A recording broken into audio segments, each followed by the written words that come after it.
Welcome back. Baga dhuftanii kutaa irraa kanaan kan ilaallu waa'ee confusing English words wanta jedhamu ilaaluu deemna jechuudha. Akkuma argaa jirru jechi confusing jettu maal jechuudha Ingiliffa keessatti wanta nama duraa wal dhahu yookiin immoo wanta namatti wal fakkaatu jechuudha.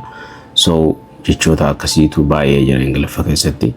Jechoonni wal fakkaatan kun gariin isaanii spellingiitu wal fakkaata, garii isaanii akkaataa pronunciation itti goonu yookiin itti dubbisnu wal fakkaata.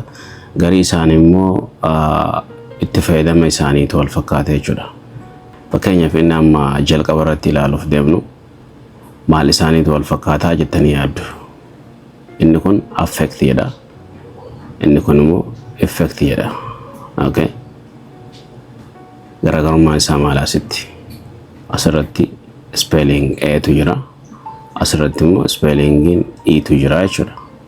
Kanarraa kaafee double F kunilleen double F qaba. F lama jechuudha. San booddee kan jiru E dhaa fi C dha. Asillee E dhaa fi C tu jira. Xumurarratti T qaba jechuudha.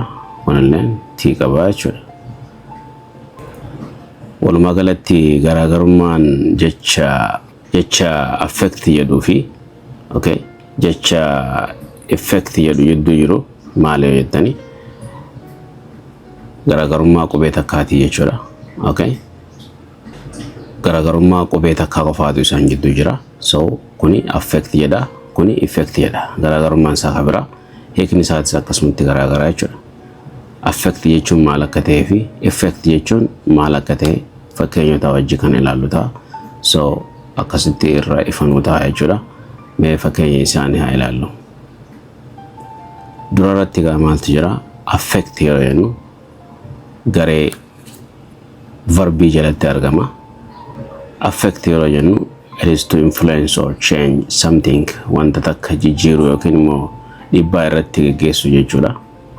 Maal jedhama fakkeenya asirratti yoo kana ilaallu ta'e the weather can affect your mood jedha. Haalli qilleensaa kan affect miidhuu yookiin immoo dhiibbaa irratti fiduu danda'a. Maal keetii irratti? Your mood. Moodii keetii irratti yookiin immoo haala ati feel itti gootu yookiin immoo wanta sitti dhagahamu. Okay, jijjiiramni qilleensaa sitti dhiibbaa asirra fiduu danda'a jechuudha. Okay, this means that the weather can change how you feel.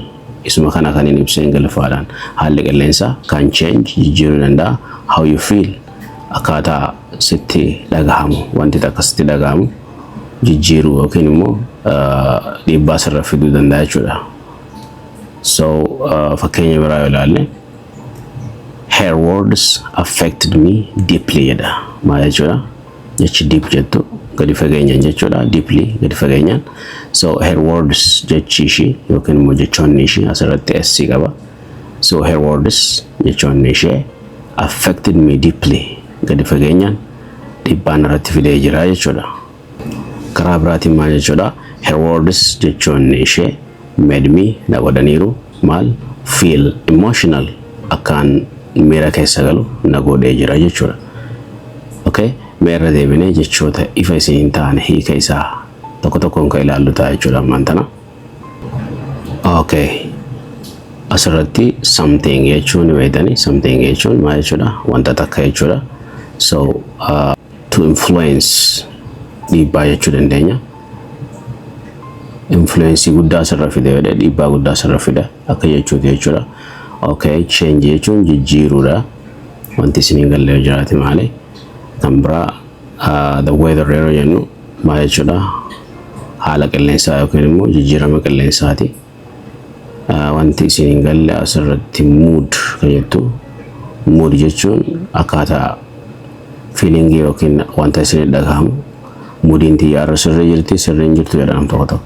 So wanti akkaataan itti sitti dhagahamu jechuudha. Walumaa galatti akkaataa wanni feelingiin takka sitti dhagahamtu yookiin miirri kee wanta sitti dhagahamu jechuudha. Walumaa galatti kan dhiibbaa sirra fidu jechuudha. Haalli qilleensaa oowwuun yookiin immoo qorruun akkaataa moodii keetii irratti dhiibbaa fida jechuudha. Asirratti jechi biraa kan ifa isin hin taane I think emotional ka jedhu I think emotional jechuun maali miira keessa galuudha jechuudha. So her words made me feel emotional jechuun ishiidha akkaan miira keessa galu na taasise. So walumaa galatti affect yeroo jennu dhiibbaa wanni tokko namarratti qabu jechuudha. Yeroo dhiibbaa takka dhiibbaa gochi wayii tokko namarratti qabu agarsiisu yeroo barbaanne affect jenna jechuudha. What you are saying is really affecting my feeling yoo jedhe wanta ati jechaa jirtu feeling kee yookiin immoo miira kee dhiibbaa narra fidaa jira yookiin na miidhaa jira jechuutti jirti jechuudha. Wantoota akkasii yeroo haasofnu nuti affect fayyadamna jechuudha. Yeroo gara effectiidhaa dhufnu immoo effectiin naawanii jala jirti jechuudha. Garee naawanii jalatti argamti.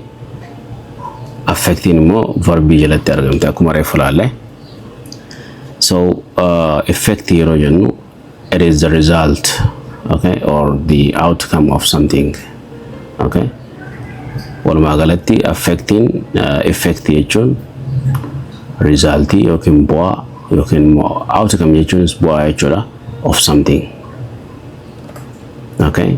Bu'aa wanta tokkooti gabaabumatti wanta tokkootu ta'a wanni sun bu'aa qabaata yeroo hundaa bu'aan isaa negative or positive ta'uu danda'a jechuudha. Negative yookiin positive haa ta'u bu'aa qaba jechuudha. Wanni tokko yeroo raawwate xumura irratti bu'aan argamutu jira wanni sun bu'aa jedhama. So fakkeenyaaf maal jedha the medicine had good effect on him jechuudha. Asirratti medicine yeroo jennu jechuudha dawaan yookiin immoo qorichi had good effect dhiibbaa yookiin bu'aa jechuudha. Bu'aa bareedaa fidee jedha eenyurratti on him isarratti jechuudha. Isuma kana Ingiliffaan deebisnee yeroo ibsinu the medicine helped him get better. Medicine yookiin immoo qorichi helped him isa gargaareera get better akka wayyaa'uuf jechuudha. Wayyaa'uu isarratti fakkeenyi inni ta'anu kana jedha. Pollution has a bad effect on the environment. Jechi pollution jettu maal jettanii yaaddu? Faalama qilleensaati jechuudha. Pollution has bad effect. Bu'aa gadhee qaba jechuudha. Maal irratti? On the environment. On the environment. Haala naannoo irratti maal qaba? Bu'aa gadhee yookiin immoo badaa ta'e qaba jechuudha. This means that pollution harms nature. Kana jechuun karaa biraatiin faalamni qilleensaa jechi harms jettu yookiin harm jechuun miidhuu jechuudha. Miidhaalee jechuudha isiyyuutti ta'an. So pollution harms nature. Uumama maal godha? Faalamuun qilleensaa uumama maal godha? Miidhaa jechuudha. Kanaafi kun hiikni isaa tokkuma jechuudha. Okay. To sum up what I just said, wantoota nama jedhe kana isiniif gabaabsee kaa'uudhaaf effect yeroo jennu jalqabaati naawanii jalatti argamti. Kan reefu immoo affect yeroo jennu maal jalatti qoodamti? Verbii jalatti qoodamti. Akkasuma waa'ee dhiibbaa agarsiistu jechuudha yookiin immoo miidhaa wanti tokko wanta takka irra fiduu agarsiisuudhaaf kan fayyadamnu yoo ta'u, effectiin immoo the result or outcome of something jenne kun immoo bu'aa wanni tokko wanta takka irratti fidee jechuudha. Okay. Wanni raawwannu hundi bu'aa qabdi. Bu'aan isaa badaas ta'uu danda'a gaariis ta'uu danda'a jechuudha.